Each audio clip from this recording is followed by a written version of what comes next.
My guest this week on Anglian Lives has been a journalist, a presenter, a broadcaster, a husband and father, a company director, a vigorous all-rounder with a fascinating past and an amazing future. Gregarious, popular, a famular man, yet never happier than when relaxing in his own 5-bedroomed, self-built house with 3 acres of land and access to a private stream. But who the hell is this mysterious enigma? This mysterious enigma is Alan Partridge. Excellent. My guest this week on Anglian Lives. Yeah. This is Norfolk Nights with Alan Partridge.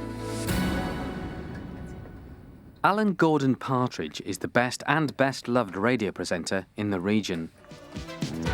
That was for anyone who's going through a trial separation or messy divorce. The Human League with the Don't You Want Me? 50% she got. It's weighted against the man. He was born into a changing world of rationing, teddy boys, apes in space and the launch of ITV. But the Norwich of today is a very different place, although the market still remains. Hello, I'm Alan Partridge.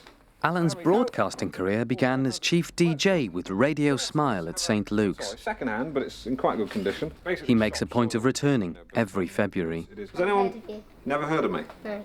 Right, it's very rude to say After that. replacing Peter Flint as the presenter of Scout About, he entered the top 8 of BBC Sports presenters. Bang!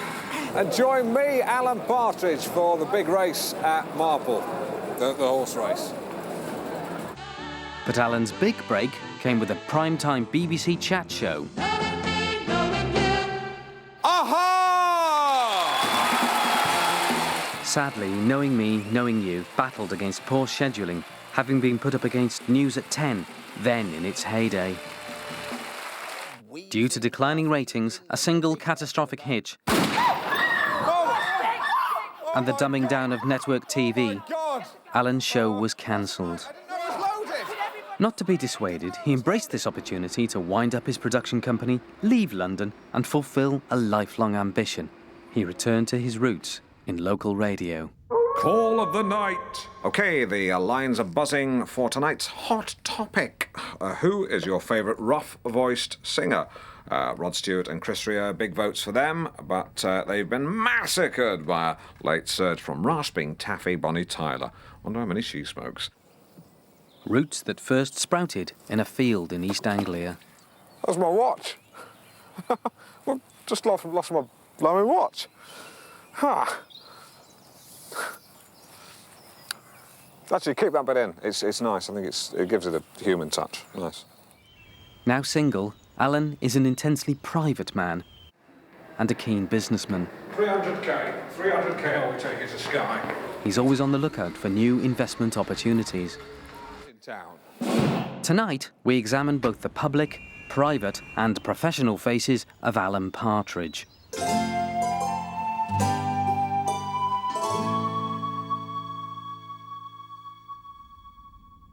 Chapter 1. Beginnings.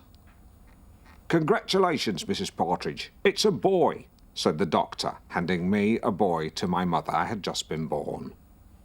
Yeah. Anyway, just... Alan, your book, Bouncing Back, if you don't mind me saying, I think it's a rather brilliant book that only ended up out of print because it was not properly promoted by the publisher. Thank you, Ray. I think that's fair to say.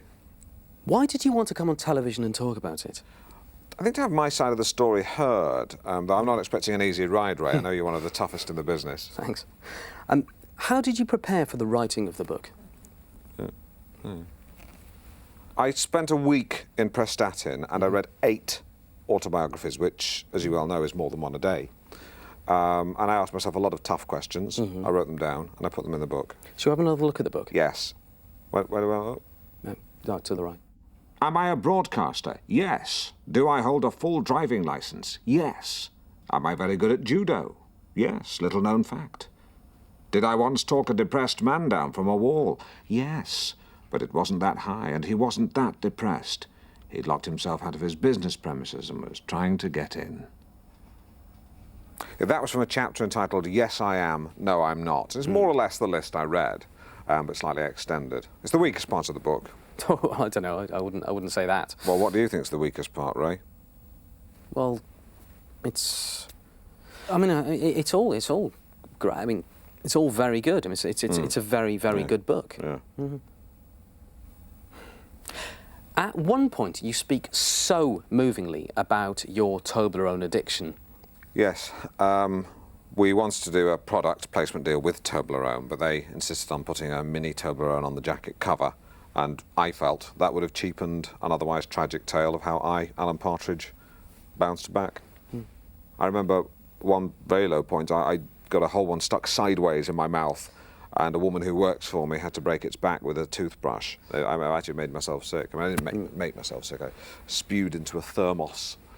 No prizes for guessing what I did with that. A lot of people... Threw it away. A lot of people, when they get low, they turn to alcohol or drugs. Yes, I know a producer in the business who is an alcoholic. But, you know, he makes a living, so people ignore it. When he's on the wagon, you see him in the pub with an orange juice, but you can tell he wants one. And, you know, his wife's left him again. She won't go back to him this time. Oh dear, it was a bit of... Yeah, he didn't knock her about. If anything, it was the other way around, what I heard. I mean, you know about that. Alan is extremely skillful at scaling the dizzy slopes of sports commentation. This course actually reminds me of when I was tobogganing at the age of 16. I hit something and fell off. I was concussed. Hit a cat. No cats here, of course. The groundsmen are quite strict about not letting cats onto this course. One of those things comes down on a cat, it doesn't stand a chance. Sevi Ballesteros, the bullfighter. That's what I call him. Though, technically, he's a professional golfer. A friend of mine said recently, what do you get if you cross a ballerina and a bastard? Ballesteros was his answer. I guess if you analyse it, that Sevi combines the qualities of both those animals. He has the lithe sophistication and nimbleness of a ballerina, combined with the hard-nosed, ruthless thuggery of a bastard. You had a fantastic career on national television, and yet you walked away. That's the truth. I know. Yeah, whatever anyone else says. I didn't like myself back then. I was seriously frigged up. But I'm much happier now. In fact, every morning now, I get up in the morning, look at myself in the mirror and say, I'm Alan Partridge, and I like you. No, not every morning. This morning I was in a rush, got up, went, hi, gotta go, you know. But back then I was a monster. I mean, I've never got drunk on power, but on occasions I have been a little tipsy. These days I just stick to a half, maybe two at the most. If I'm driving, I'll just have a half. Yeah, I mean, I realise I'm just talking about drink now. Yeah. That's fine. Yeah, not power. OK, it's not just me asking the questions tonight. We're also joined by my electronic assistant, Digital Dave. Digital Dave. OK, Digital Dave, far away. How long did it take after your wife left you for your divorce to come through? Wife? Wife, yeah, it sounds like life, but it's wife, sorry. How long after my wife left me did the divorce come through? 2.5 years. What do you think of American football? It's just futuristic rugby. Is your wife still with the man she left you for? Sorry, it's wife. I know it sounds Wife's like life, but... No, she's not. What is the best way to cook a sausage?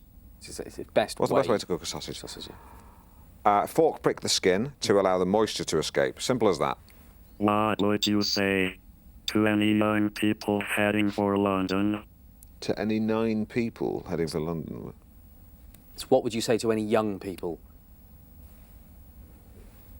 Go for the day, visit Madame Tussauds, get the hell out. Alan has left the smoke firmly in his wake. You won't catch him paying the London congestion charge. Elvis Costello there, part of our anti-London night with I Don't Want to Go to Chelsea. Ironically, Mr. Costello does in fact live in London. What a bloody hypocrite. I was going to play London Calling by The Clash, but it's awful. OK, right, just to let you know, the comedy character I featured on the show last night, the Iraqi, the Baghdad-based train spotter, has been cancelled and will no longer feature on the show. Out of my hands. Alan, where do you think TV is going these days? Downhill? Absolutely. I mean, my attitude to television became so low, as in not singular, but down, that at one point I was considering not having a television in my house. But in the end, I just went for one of those plasma widescreen ones, which are expensive, but good, and I can afford one. But of course, it's not all downhill. Some of it is uphill. Because this is a very exciting time for digital TV. Absolutely. I saw 2 excellent documentaries last week, both about mudslides. What's your favourite film? Titanic. I think what James Cameron did with that film was extraordinary. I mean, I went to see the film and afterwards I just had to drive straight home. You know, after I see a film, I have a curry, but after that, I just drove straight home. I mean, the film was also 3 hours long, so no air was open. That was the other reason I couldn't have a curry. What's your least favourite film? Gorillas in the Mist. I think it's a tragic waste of Sigourney Weaver, but if you mess about with monkeys, you will pay the price. Super Talk! And we're triple super talking tonight. 3 topics running. Alan has never been afraid to tackle sensitive issues. He frequently sails close to the bone. Trial separation. 2, what should we do about thieves, robbers, murderers, and mass murderers?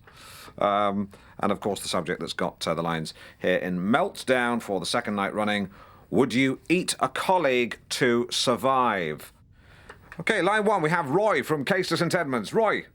Hello? Roy, would you eat, man?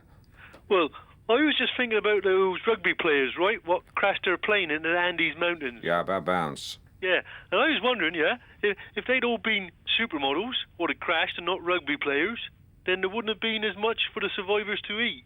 Yeah, I see what you're saying, Roy. However, supermodels have smaller appetites, so the lack of meat wouldn't really be a problem. Similarly, if a plane load of sumo wrestlers came down, they'd have a bigger appetite, but then there'd be more of them to eat. So it sort of sorts itself out. Yeah, there's not much meat on a supermodel. Yeah, I know, that would be... Yeah, but I just made the point that in a plane of supermodels, the surviving models wouldn't have had much of an appetite anyway, so that sort of answers your point. The sumo wrestlers have got like a big appetite. I know! But as I said, in a plane of sumo wrestlers, Roy, there would be plenty of sumo wrestler meat to go round. I'm trying to have a serious debate, mate, about the rights and wrongs of cannibalism between people of similar stature. I didn't mention that earlier, but I would have thought that was implicit. You see my point, Roy? Yeah, sorry for wasting your time. That's all right. I'll speak to you again tomorrow. So, shall we have some more questions from Digital Dave? Yeah, sure. Did you have a favourite uncle? Did I have a favourite uncle? Yes. Yes, I did. Uncle Harry. He died last year, a virgin. Oh. Have you ever stolen anything? The only thing I've ever stolen is other people's thunder and the limelight from Sue Lawley. What's your favourite place in the world? Gatwick Village. If you could go back to that Is that time... the end of Digital Dave? Yes. Yeah, I should say. Sorry. If you could go back to that time in your life when you were temporarily hardly, very, very slightly overweight, what would you say to yourself? Put down the Toblerone, go on a diet, get yourself a girlfriend, grow a beard, which is what I did. Mm-hmm. What do you do these days if you feel low? To relax, I collect celebrity memorabilia. This is the original first draft script from the comedy thriller Action Jackson. So, I've not seen it. And, for example, I have the dashboard here from the XJ6, as driven by Edward Woodward in The Equalizer. I'm very proud of that. Also, these are the trousers worn by Tom Baker as Doctor Who. The actual trousers. The actual trousers he wore. I wanted the scarf, but a phone bid came through from Tokyo. So the time is 10:09. That's the time. I'm talking to Amanda Crowther, Britain's top lady hawker. I don't mean she coughs a lot. Oh, sorry. That's all right. I do actually cough a lot. Funny hawker. Although you should actually get that checked. Could be throat cancer. Now she keeps birds of prey. And that's actually quite funny because I was thinking of calling this part of the show, normally call it Super Talk. I was thinking of calling it Super Hawk. Yes, you'd have to call it super kestrel in this case. Drop that. That's kestrel super. That's what tramps drink.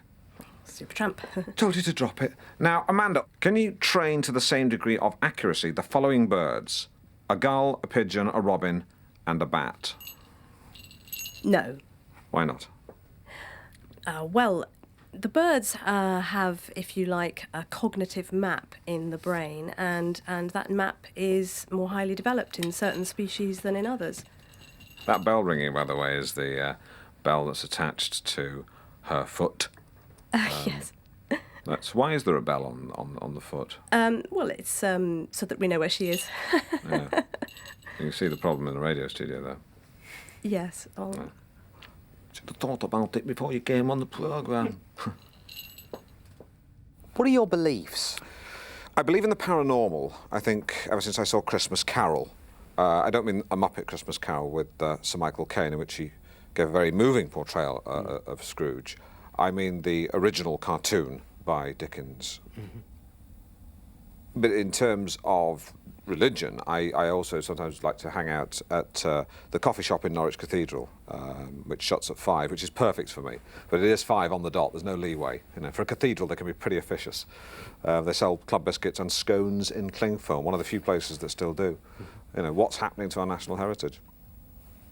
Alan likes to contemplate his beliefs in the great outdoors. Hi, I'm Alan Partridge. I'm a busy man. One day I can be recording a TV show. The next, I can be shuttling up to Harrogate to host a Get Motivated weekend for the Bostik sales force. But when I go back to Norwich, I like to relax by rambling. I switch off my mobile phone, put my pager on mute, and enjoy the stillness of the Norfolk countryside. Swaffham was our stalking ground when we were young. We'd all pile into the back of a friend's mustard-coloured Triumph Dolomite, have a picnic, and then drive home again. There's a caravan site there now. It's quite a good one. It's not gypsies. I mean, it's proper toilets and proper amenities. We're actually on the grounds of Mike Oldfield's country estate. We're not actually on his ground. This is common ground. That's Mr. Oldfield's over there. We did ask Mr. Oldfield if we could film there, but he said he wanted a bit of privacy. It's understandable. Would have been nice, a bit small-minded, really. A bit nasty. I used to come here as a child. I would skim stones. On one occasion, I hit a duck and it disappeared beneath the water. To this day, I don't know whether it was dead or just badly concussed. I love birds, and I like to come here and make bird noises.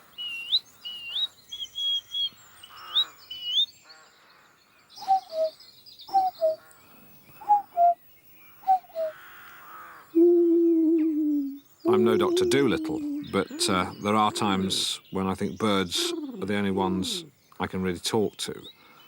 Maybe that's because I'm a partridge. Alan Partridge.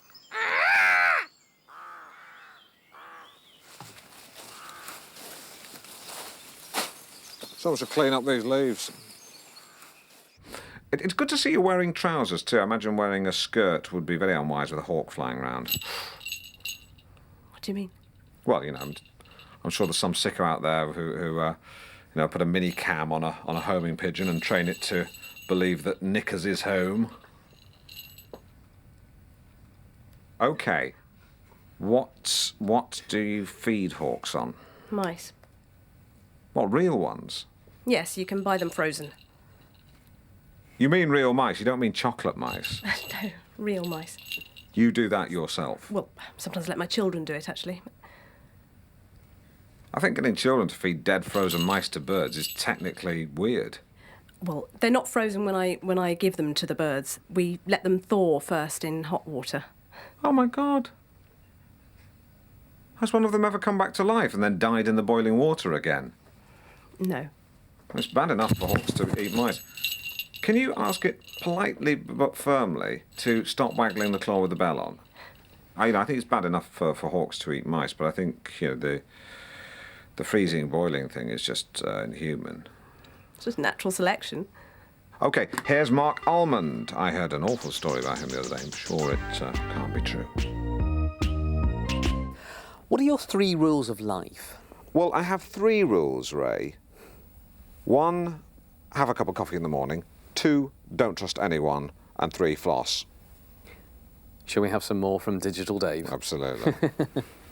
What famous people do you know?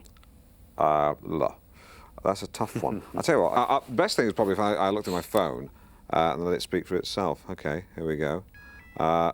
Ball Johnny, Ball Michael, Ball Zoe, Boycott, meant to scrub that actually, Brandreth, Carling, Curry Edwina, Curry Tim, Curry's, Curry Favours, it's a humorously named curry house in Norwich. They're British actually. They put raisins in them. Bloody awful, but they deliver. Hamilton Christine, Hamilton Neil, Hamilton David Diddy. And it goes on, you know. Oh, some soup for you. Thank you. Alan uses his contacts to help him organise fundraising events for good causes. Bye-bye. Bye. Homeless. Oh. We're about to take a ferry to an island called Brian. That's because it's Brian Ferry. And there he is, Brian. Welcome to Norwich and Comic Relief. Uh-huh. Yeah, I don't do that anymore. But we're delighted to have you now.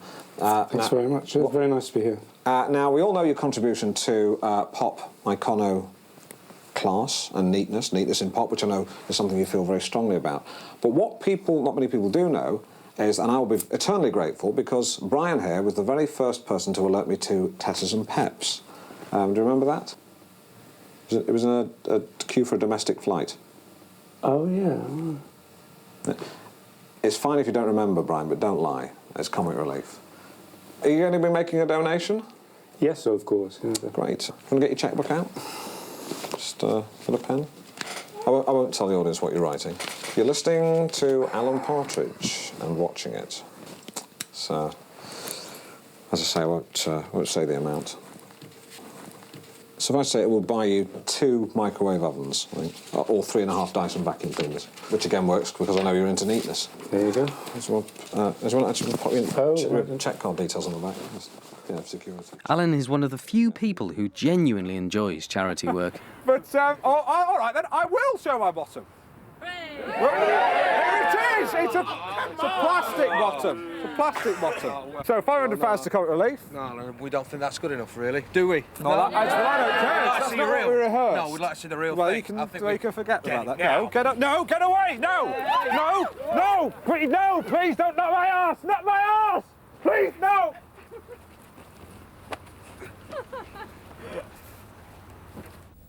You have 2 children. Yes, both unplanned, and unfortunately they do pick up on it. Mm-hmm. And tell me about your relationship with women. A friend of mine once said he liked his women like his parmesan, strong-smelling and shaved.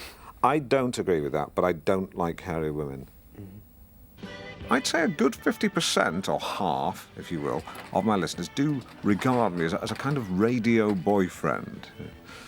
And they are women, as far as you can tell. Mary's on line 2. Hello, Mary. Hello, Alan. How have you been? Very well, thank you. Very well. How are you? Oh, not so bad. Better at night time than in the day. Good. Did you get the doll? Yes, it was in reception. There was a shoe missing. What? There was a shoe missing.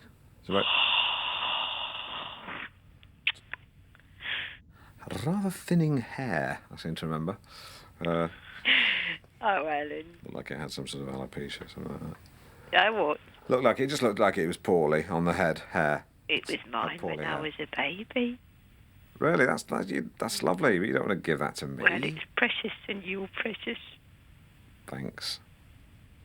Is it on the TV theme tune night? No, Mary, you and I know that's Thursdays. Oh, I sent you a doll. Why can't I hum the theme to World at War? Thursdays. Bye. Bye? What? I say goodbye. Bye. Ooh, let's have a bit of music. She was a bit of a character. Yeah, Mary's a regular caller. I don't know if anyone thought she sounded upset then. She sometimes does this thing that's half laughing and half crying, and I can't quite tell the difference. So it's bloody weird, but you know, she's regular, she's reliable, and she's free. I believe you're working on a new book. Yes, yeah, it's set in the future. In the heady world of TV entertainment, and it's the year 3000. Everyone has a 3D TV on their wrist, and they travel around on monorails like the one at Gatwick Airport. It's very futuristic. It's set in the aftermath of a nuclear ratings war between two TV stations, one of which is based on Pluto.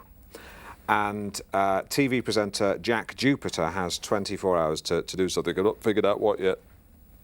But the main thing is, each day is 10 hours long because they've gone metric on time. And the diary industry is in turmoil, that's a subplot. But one rebel, Alec Parsons, is determined to return to a 7-day week because it makes sense. So he goes back in time to the present to see what a week's like. That's a very good twist. Well, yeah, it is. And that's not the only, there are more twists. You need lots of twists these days. People expect them. A friend of mine told me that, and he's a librarian. Look here. What? I was very low. I went to Legoland to think. You need a day. It was more than I could do to stop myself from kicking over a large Lego robot who, in my twisted mind, had become the chief commissioning editor of the BBC. I was depressed. I stared into the abyss. And then I saw a chaffinch in the summer sun pecking at a discarded beef burger, and I thought, he's not trying to throw himself off a cliff, and I just drove away. Stopped off at a place called Buffalo Bill's. They've got old shell pumps on the wall and photos of a young Malcolm Brando from It's the Waterfront. And, as they say in America, I thought, the hell with it. And I just drove home, with the length of garden hose I had gaffer-taped to the exhaust trailing behind me like a giant mouse. Why don't we leave the last question to Digital Dave? Who are the faces to watch on television these days? Did you get that? Yeah, I got that. I've given this question a lot of thought, and I can honestly say I don't think there's anyone out there. Alan Partridge, thank you very much. Thank you. Yeah, that was good, that. Great.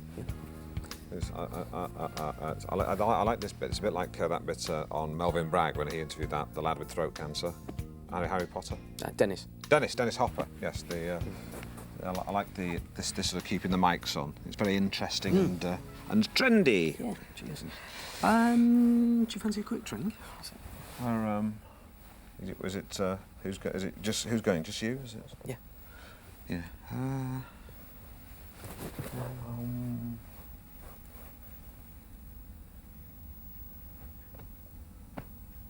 There's a very No, good... I'll just go back to Norwich. I think. Okay. Well, thanks. See you around. Yeah. God's sake. I can't get out here. It's this way. Okay. I was told it was over there. Yeah.